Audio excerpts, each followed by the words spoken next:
Salut les Shadows, bienvenue sur cette première vidéo de EnterShadow.com. On va parler aujourd'hui de 3 choses. Dans un premier temps, ma visite des locaux de Shadow en novembre, dans lesquels j'ai pu shooter quelques contenus, notamment in-game sur Overwatch et Street Fighter V. On va également se parler de la visite d'Antoine à la maison qui a pu essayer le Shadow et on a pu le comparer avec justement son ordinateur portable. Et pour terminer, on va parler un petit peu de la concurrence de Shadow car j'ai eu la possibilité d'essayer le service Liquid Sky et de vous en faire un petit résumé. Mais vous avez déjà assez vu ma tête, je vous propose qu'on commence sans plus tarder.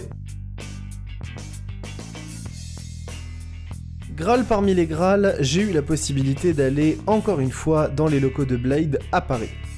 Cette fois-ci, j'ai eu un peu plus de temps pour pouvoir m'exercer directement sur le Shadow.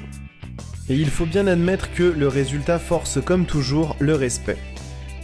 Qualité graphique irréprochable, fluidité au rendez-vous et bien évidemment absence totale de latence.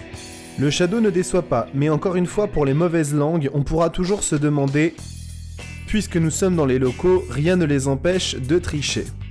C'est à cette fin que, fort d'un prototype, j'ai invité Antoine à la maison pour que nous puissions faire des tests grandeur nature.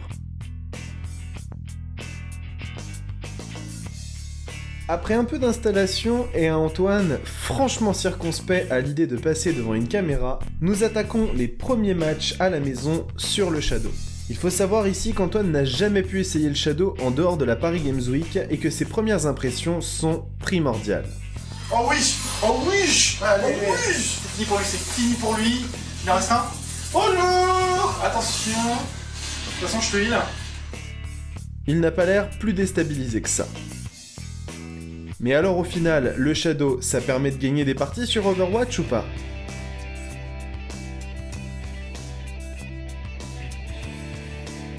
Pour Antoine, la réponse semble être oui. Eh bien nous allons maintenant parler de Liquid Sky, un service équivalent à Shadow et basé au Royaume-Uni existant depuis plusieurs mois. Ici on achète des crédits qui vont nous permettre d'utiliser pendant une certaine durée notre ordinateur virtuel et un serveur qui sera le plus proche de notre localisation pour avoir le moins de latence possible. Puis nous choisissons la performance, 2 configurations sont proposées en High et Ultra.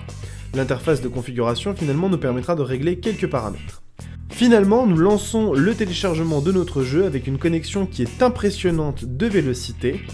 Nous allons donc pouvoir commencer les premiers tests sur Overwatch. Malheureusement, même en configuration ultra, le jeu accuse des latences assez importantes et peine à maintenir un 60 images par seconde constant.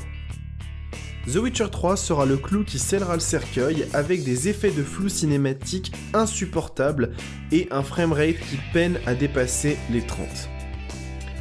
À la question « Est-ce que le Shadow peut être actuellement inquiété par un quelconque concurrent ?», la réponse est définitivement pas.